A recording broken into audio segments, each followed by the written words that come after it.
Invincible and Yasuke are two shows that came out around the same time this year, and aside from both being animated and about people with supernatural abilities, they don't really have much to do with each other, but seeing as this is the internet, those two traits are enough for me to make a video warranting their comparison. I didn't intend on watching either show at first, but I did, and here we are now. When it comes to Yasuke, I watched the trailer back like a month ago, and at the time, I actually thought it looks pretty good. I mean, I didn't think it was going to be amazing or anything, but it's always nice to see a fellow member of the race do something in the creative field. Also, the animation seemed good enough at the time, and the subject matter of a Negro in Samurai Land is a pretty interesting topic. Despite this, I don't really watch new shows, like unless I'm asked to review it, and I was MIA for months, so I didn't really feel like watching it. But you know, I ended up watching it, and it was complete ass juice, at best mid. With the taste of piss firmly in my skull after watching this, I was just in the mood to watch another show, and that's where Invincible comes along. I had heard about Invincible here and there, but I never thought much of it. But before I watched Yasuke, this is like the first thing I saw of the show.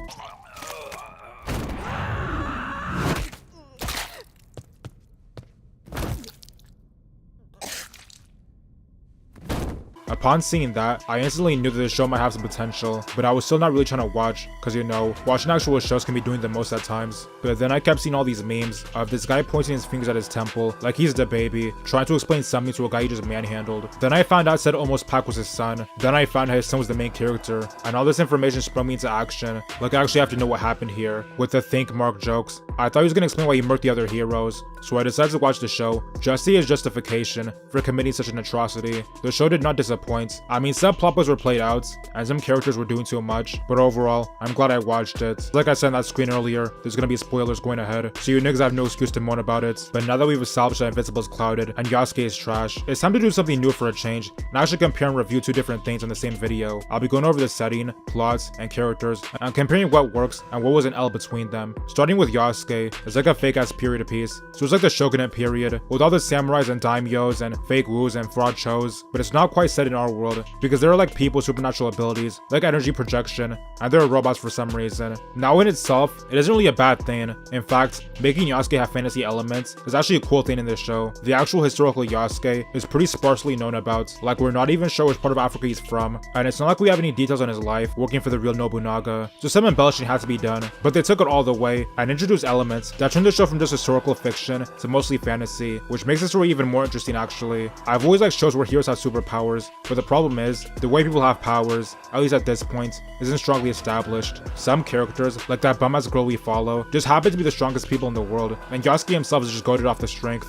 but he doesn't really have any supernatural abilities, so much as a supernatural expansion on real-world strength, leading him to fight hand-to-hand with characters that do have supernatural abilities. The show never establishes why or how these characters do things at a level like this, especially the literal main character. The most we get from his past is that he's from some village where people actually take care of their kids. I get that they could be waiting for a non-guaranteed second season to explain all of this, and I already know some of you tryhards in the comments are getting ready to type, "Chief, stop looking into this so deeply, it's just a cartoon, niggas fly all the time." To which I say, look dweeb, if the show isn't ready to explain why certain characters have powers, then that's fine, but at least embed them within the world society. And Yasuke, characters aren't particularly astonished or surprised by seeing magical beams being thrown around, other than when it disrupts them. It appears they accept the fact that some niggas have powers, which isn't the problem. The problem is, there's no separate classification for them in the minds of the public. Characters who can project their mind work side by side with regular warriors, with no real reference to their absurd difference in strength, and this would be perfectly acceptable if the show was some comedy, like that graveyard of laughter known as Family Guy, where the dog talks, but no one gives a fuck. Like in that context, it's reasonably built in the world, but in a drama that takes itself seriously like Yasuke, it seems like a glaring oversight that some niggas are getting blasted and possessed. If the guys with the pussy blitz could get powers, then why are they still playing with swords? If not, then why are they necessary? A few of the actual clouded characters could wear up the block with them with no trouble. Then we have the issue of technology, or lack of it. In this show there are robots, which once again are not a problem. Look nigga, I'm not afraid of my food mixing. Like I can handle a little sci-fi with the fantasy, but with this, it's literally just robots. Like there are no other facets of technology to be found. I'm not against anachronistic technology, like how an anime Family Guy, I mean Naruto. It clearly took place in the daimyo era as well, but there were vehicles and TVs and stuff. But like I said, it's literally just robots. To make it worse, they don't even say who made the robots in the first place, and in a setting like this, they're kinda not needed, don't you think? I mean, Negros are blowing people up with their minds, so I'm not sure why the warlords feel the need to buy or make robots, especially when the robots aren't even stronger than the niggas that are pressing civilians. Further L's in the setting will be told while I go over the plot later. Invincible takes place in a world with the same countries as our own, in what I assume is the present, although it has more technology than our bum-ass timeline. But unlike the real world, Invincible is full of characters that have superpowers for some reason. To some extent, even Invincible shares the same problem problem with Yasuke and not disclosing how some niggas just got it like that, while others are bum-ass policemen. We know the main character is an alien, so that explains that, but characters in both versions of the Guardians just have random powers for no reason. Just like with Yasuke, I'll wait for future seasons to explain how this came to be, but unlike Yasuke, the existence of characters who have power is actually well written into its own universe. The social institutions of the world are clearly made to accommodate superheroes, with the government calling upon them to deal with next level ops, and the media giving them a spotlight. Overall, the population of the world is fully aware that there are people capable of folding them in seconds, and have managed to integrate them in society in a way that isn't too hard to conceive. One thing that is a problem though, is how niggas have the nerds as secret identities in the show. Like, I get the whole setup of the worlds that play on mainstream comic books that most people actually know about. It's clear the show's trying to maintain some level of sophistication, which is low-key undermined by how characters treat each other when they're not in uniform. Another low-key problem of the world is the deployments of the police force. Like in so many scenes, 12 serves no points other than to fill up the next man's blunt. I'm not saying I don't understand why there's police at all, because clearly there's bound to be some low-level scrubs that the superior races don't have time to clean up, like bank robbers or whatever, but the problem is, the cops get called for stuff that's obviously beyond their power level. In a show like this, I would expect for the superheroes to be the only Negroes called when anything out of the ordinary happens, and seeing bullets have no effect on the ops they hit really gets old after some time. But these criticisms come from a place of respect, because the rest of the show is pretty hard. Yasuke is ass, so let's go over it. The show starts out with some fate being caught in Japan like a grip ago, and it looks like the home team is getting bullied or something, so Yasuke, our uninspiring main hero, is forced to watch his OG admit the day is lost and commits ritual suicide. Then it goes to another grip later, and now Yasuke is bumming around, taking niggas up the river for a living.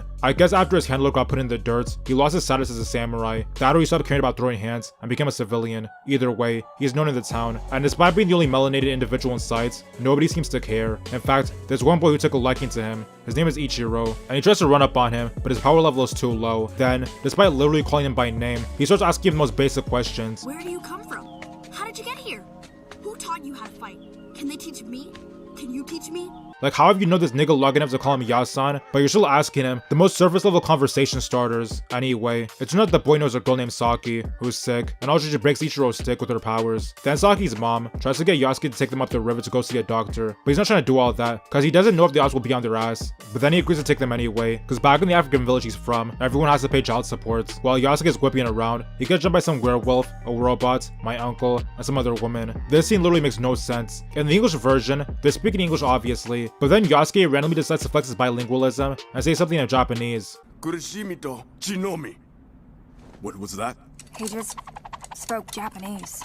The black man spoke Japanese? Huh? If they went to Japan, why are they surprised at a nigga speaking Japanese? I mean, I guess he's a Kokujin or whatever, but what language would he be speaking otherwise? What language have they all been speaking this whole time? Not only does their surprise make no sense, but the dialogue makes no sense in context. If they're surprised by him speaking Japanese, then what were they speaking before? Cause why would they possibly be speaking English? As far as we know, none of these guys are even from any English speaking country, so what were they speaking? And why would they be cool with him speaking that language, but not the one from the country he actually lives in? Anyway, the guys stuff the mom in their blunt, and they all get blown away by Saki, cause her powers awaken or something. So the next day, Yasuke wakes up on the other side of the river, and he and the girl go to some bar, and he tells her that her mother's on a shirt, which puts her in her feelings, so she pisses off. It turns out the ops are working for some priest, who's hoeing niggas left and right, looking for the girl, because it turns out she has one of the highest power levels in the world, so the priest believes that she's the child of prophecy, and wants to use her to control the Catholic Church and Europe, despite the fact there's literally no such dumbass prophecy in the church, and eventually, they find Yasuke chilling at the bar. The priest asks Yasuke where Saki is, but he's not folding, so the ops get him caught up, and bring him in front of the village, where they say he's the one that murdered Saki's mom, and that they're looking for her, and immediately,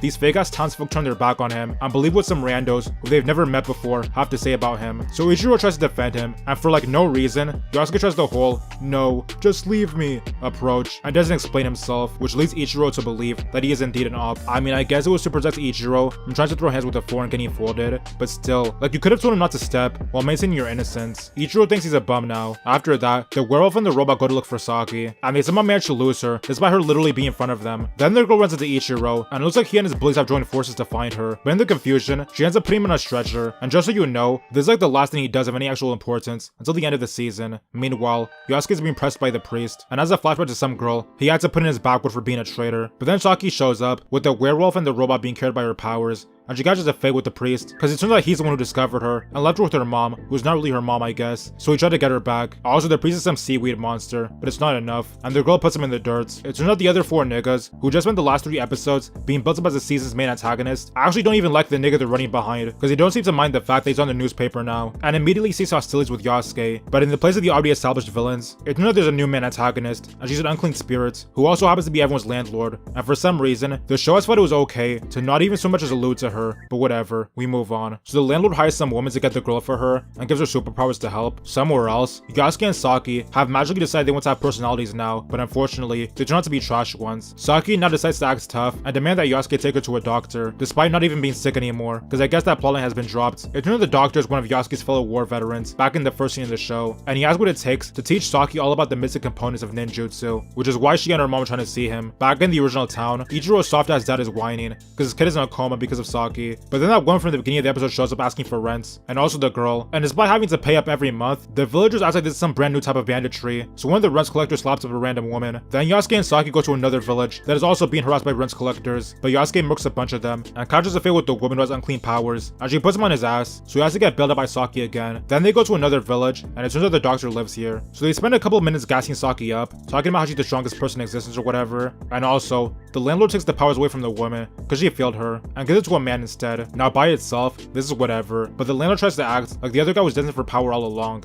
I stand ready to serve. As you always have. You will serve your chosen purpose, and another. But if that was the case, then why didn't you just give it to that nigga in the first place? If you knew he was more fit for the mission, then why'd you waste your time by giving it to the woman before him? But whatever. The doctor is teaching Saki how to use her powers, because it looks like the daimyo wants her energy for herself, because she's like a fossil, and continues to live on by biting off other people's drip. It turns out the whole community is engaging in Ren's protest, because they decide to mount an armed resistance against the daimyo. Yasuke leads the charge against the landlord, who are led by a guy with powers, who turns out to be some racist, who's mad that Nobunaga got tight with Yasuke. He's not one of us. Our people will not accept him. So they throw hands while the doctor teaches Saki how to astral project, and she ends up taking the racist power away so Yasuke can smoke a new pack. Also, those guys that spent a good 3 episodes being complete lowlives are back, but this time they're on the hero side because Saki hired them. But it turns out the landlord came prepared because there are even more troops out there, and first they clip the women, then the robot gives life to the emperor in vengeance so the rest can retreat, but the others are still in their asses, so the werewolf stays behind just to get clipped by the 3 wise men. So now all that's left is my uncle, who has the coolest power anyway, so it's only natural that he'd be the only survivor. Then Yasuke takes Saki with him to go fight the landlord himself, but in the mix, he gets confronted by a vision of Nobunaga that tries to confuse him and makes him think that Saki's his op, because this is all part of the landlord's plan to get them both gone, but it doesn't work, and she ends up in a box. So the characters at the village all celebrate their victory over having to pay rent, and it turns out that Ichiro isn't mad at his friend for hoeing him, so that's cool I guess. The story ends with Yasuke standing at the grave of the woman he smoked, while telling her brother what happened to her in misleading terms, but it's okay, because Invincible restored their feeling with its actually interesting plots. The show starts out with a random talking about his stepson, then they get jumped by some blue guys called the Mahler twins, trying to smoke an Oval Office pack, so the Justice League, who are called the Guardians of the Globe here for copyright reasons, show up to bail them out, but even this is a little tough, so some super strong guy called Omni-Man shows up to make them look lame. With the day saved, Omni-Man goes home to his wife named Debbie, and some named Mark, who wants to be a hero just like him. It turns out, the Omni-Man is actually from Walmart Krypton, so that's why he makes everyone around him look so weak. At any time now, Mark will get the same powers as him, and he does, so Omni-Man starts training him to get him to control his powers, and then he ends up getting a costume of his own, with a name. So Invincible goes around holding low-level bad guys while navigating the school life of still dealing with stereotypical buff blonde bullies that have been plaguing our media for decades now. But while Mark is doing his thing, it looks like Omni-Man is tweaking because he invited the Justice League over to their own base just to bully and murk them in the most brutal way possible. He gets found in a stretcher by White Nick Fury, Cecil, who is in charge of some shadow agency that controls superhero-dom, but as of now, they don't know who put the Guardians on his shirts because Omni-Man is supposed to be a hero. But with Omni-Man out of commission, Invincible has to step up to stop an alien invasion, but he immediately gets slapped around and helped by some girl named Eve and her squad called the Teen Team, even though one of them is an adult-looking robot. The aliens kept leaving and coming back, and also now Omni-Man is recovered, but Mark takes his place to fight some alien who came to test the planet to see if it had the muscle needs to defend itself, but he got the wrong planet, so the whole thing was just an L. The bum-ass aliens come back one more time, so Omni-Man has to commit a justified genocide, so these inferior creatures get the message not to come back. Also, there's an RNC member who's been investigating what happens to the Guardians. His name is Damien, and he's starting to think that Omni-Man has something to do with it. The news of the Guardians getting packed becomes public, and the guy responsible ends up giving their service, but then Damien shows up asking too many questions, and Omni-Man isn't feeling that. Also, Eve leaves her team because her boyfriend Rose is piping some other girl instead. Then Cecil asks the robot to make a new Justice League, which conveniently consists of everyone in his old team, plus a shrinking woman, a child-looking woman who can turn into a monster for some reason, and an original member of the Justice League before he lost his power, named Black Samson. Now Mark is dating a girl he stood up for, named Amber, and Damien confronts Debbie about the whole Guardians thing, but Omni-Man knows what's been going on, so he shows up at Damien's office to tell him to fuck off, but he isn't going. in another plot, the Roy has broken the Mauler twins out of jail so that they can make a clone for him. Also, Mark goes to Mars to help some astronauts not remain in the news forever, but he almost fails because they get captured by the Martians and sentenced to death for their crime of being susceptible to parasite takeover. Also, Cecil is tired of Damien, so he sends him back to the RNC headquarters because he doesn't want him to expose the Omni-Man killed his own niggas, at least until they figure out why for themselves. Somewhere else, one of the guys that Mark caught a fade with earlier, named Titan, turns out to just be a guy who's been roped into the business because he works for a bootleg T-Pain called Machine Head. And Machine Head knows where Titan's family stays because he runs the whole block. Also, Amber's getting tired of Mark's nonsense because he keeps canceling attempts to be with her in favor of actually saving people, but he doesn't want to tell her all that because, you know, secret identity and all. But then Titan convinces Mark to help him take down Machine Head on a day he was supposed to meet with Amber, and Mark thinks he can get a 2-for-1 special by taking out the crime boss while being there for Amber in time, but instead, he gets there with Titan and gets absolutely manhandled by some tiger and a bunch of other hired help. So the new Justice League shows up to help, but they too end up just getting put on their asses, and the Monster Girl and Black Samson in particular are put out of commission. They all get rushed to the hospital, where the robot particularly cares about the Monster Girl and does the most to make sure she survives. After Mark recovers, he goes with his best friend William and Amber to some college where William's husband is dwelling, and you know, while there, Mark and Amber are chilling, having a gay old time. But then some fake-ass Robocop shows up, who's like some trust fund students we saw at the beginning of the episode, turn into an android. After Mark turns into Invincible, William finds out his secret identity, and the android puts himself in his shirts. But when Mark transforms back, Amber accuses him of abandoning them and requests a divorce, leaving him in his feelings. Later on, the guy that's been kidnapping other guys and turning them into robots ends up kidnapping William's husband, and William himself gets caught up in the process. So Invincible saves them both and breaks the scientist's jaw. Meanwhile, Debbie has found Omni-Man's bloody uniform and taken it to the costume designer, where he confirms that Omni-Man has indeed murked his own niggas, which puts Debbie in her feelings. When they meet each other at the crib, Debbie banishes him, so now he knows that the time has come. After coming back from the university, Mark tells Amber that he's invincible, but she already knew. I was mad at him for not telling her in the first place, so the divorce is still in effect, and now Mark doesn't want to be a hero anymore. Also, the Mauler twins made a clone body for the robots, who's actually a deformed man, and he makes a copy of his mind in the new body, which is like the kid form of Rex, then throws hands with the blue guys to put them back in a cell. Meanwhile, Omni-Man is looking for Mark,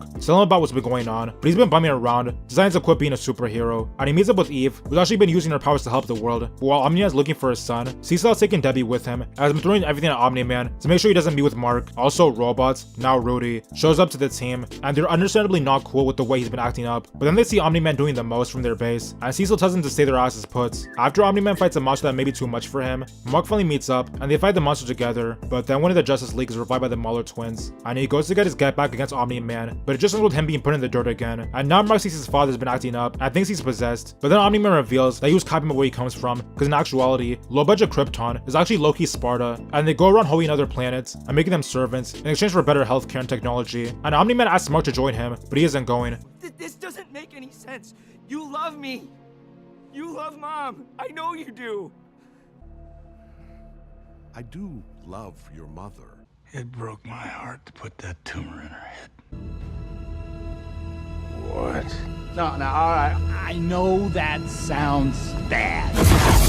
So they start throwing hands, but really it's Omni-Man bullying him and murdering as many people as possible to show Mark that humans are worthless, but Mark still isn't giving up, and eventually Omni-Man sees what he's done and retreats. With this turn of events, Mark and Debbie are now down bad, but Cecil has handled financial stuff for them, and also Amber decides to take Mark back. Then Mark meets up with that alien from earlier, who tries to warn him about Omni-Man's people, but Mark already has that covered, and it turns out the alien's part of an alliance to stop the Empire. So the season ends by showing all the niggas we've come across and giving a teaser for what's to come. Clearly a superior story in every regard to whatever I just explained first, but not only is the plot more interesting and well put together, but so are the characters themselves. To start with, Yasuke is a rather weak protagonist. He doesn't really have much going for him to make him enduring to an audience. I feel like when writing his character, they focus too much on making him cool and competent that they fail to give any sense of weakness to him that actually resonates. Throughout the season, we're shown flashbacks of his life before the main story, and he's already powerful enough as a slave to earn the favor of Nobunaga. But if his power level is already this high, then why is he a slave in the first place? Then we see him move up as a samurai and make friends with some women who turn out to be more loyal to her clan than Nobunaga. And the closer the show comes to giving him emotions, is attempting to make him feel some type of guilt over what happened. But why would he be in the wrong for this? It's not she actually taught or reasonably helped him get to where he was, and if anything, she's the one who betrayed him. The show portrays him as being in the wrong for literally just fulfilling a samurai duty. Then in episode 4, he undergoes some magical shift from being completely stoic and borderline depressed to serious and occasionally sarcastic. The change in personality couldn't have been the result of any overarching action in the series, seeing as his conditions have barely improved. In fact, by the time he undergoes a sudden growth in confidence, he has more problems than when the series began. If the intention was was that his renewed sense of purpose is what brought his confidence up. Now why did it take Saki bailing him out, as opposed to him just beating back the hired help like he did in episode 2, compared with Mark, who is clearly not someone you wants to be. He's unsure with himself, insecure about his status, in the face of his infinitely more clouded father, and it's not about putting his personal wants in front of those who might need help. Despite this, he's worth rooting for, because he clearly has his heart in the right place, and goes out of his way to save people, out of a sense of responsibility to those who can't save themselves. He's likable enough for where he wants him to win, but he's flawed enough to where he and his interaction with other characters are actually interesting. Speaking of other characters, they're almost all handled better in Invincible. Like, look at that fake ass priest they hyped up as a main antagonist for 3 episodes. Like, I'm not saying they have to keep the same villain for the whole season, but actually build him up by giving him a stated reason for finding the girl, and also show his true nature as a man who hides behind the church to do his evil. What's the point in just killing him so quickly? There was still a lot to be done with his character, especially Scene, as he was the only one of the antagonists who actually had something going. One of the 4 did literally nothing, so her death by arrow meant nothing to anybody, except for the robot, I guess. While the robot was an interesting feature to the show, he wasn't lit enough for me to care when he went all terrorist. Then the wolf got folded minutes later,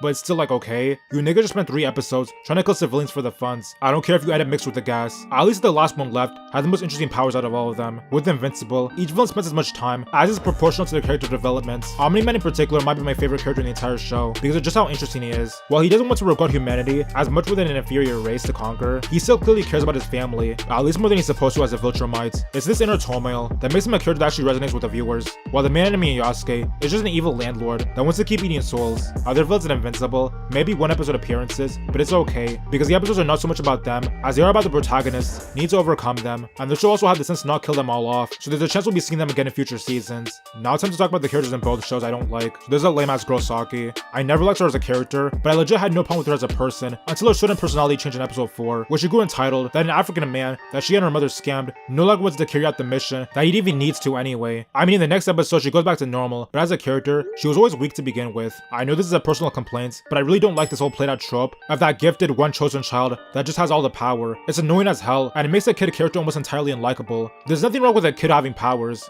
I'm saying when the kid consistently has more power than most of the adults, it takes away the underdog aspect that's actually pretty useful in drafting a kid character. When it comes to Invincible, I thought Amber was cool at first, but to learn that she was mad at Invincible for keeping a secret that any reasonable person would keep was kind of lame. I get that it's a breach of trust, but you don't split bills with him, nigga. At any moment, you could have a mutual understanding and break up. Why would he share his identity, not knowing what could come out of it years down the line? Rex was also on my nerves. Like, this Negro was just acting up way too hard, and it wasn't even like funny either. It was just like that annoying kid in class who keeps talking because he thinks everyone is feeling him, but not smell has been cracked since the bell rang. I'm not saying that he should be next on the tombstone, but if he is, then oh well. In general, I like Debbie, but I didn't like the way she was treating my nigga Cecil. Like, the man was just doing his job. On top of that, he's been more than reasonable. It's not his fault that she's not clouded enough to handle all the information he knew about Omni-Man yet. But other than that, I don't really have much to say negatively about the show. I thought the robot and the Mauler twins were really interesting. I was even almost as interested in seeing what the robot was up to, and why he had such a hard-on for Monster Girl, as I had for finding out why Omni-Man turned Snake on his comrades. All in all, Invincible's already in the Hall of Fame, while Yasuke came and went. I understand, especially as a Negro myself, the feeling of wanting other black people to accomplish big things, even in the creative field. And it's cool to see more black people given the space to create their own movies and TV shows on a mainstream level. But that doesn't mean I'm not gonna call out the trash when I see it, and it doesn't mean the black community can't ask for more. If you haven't watched either of them and still wish to, then go ahead. Just know that with Invincible, you're getting a 5-star meal, and with Yasuke, you're getting still gas station food.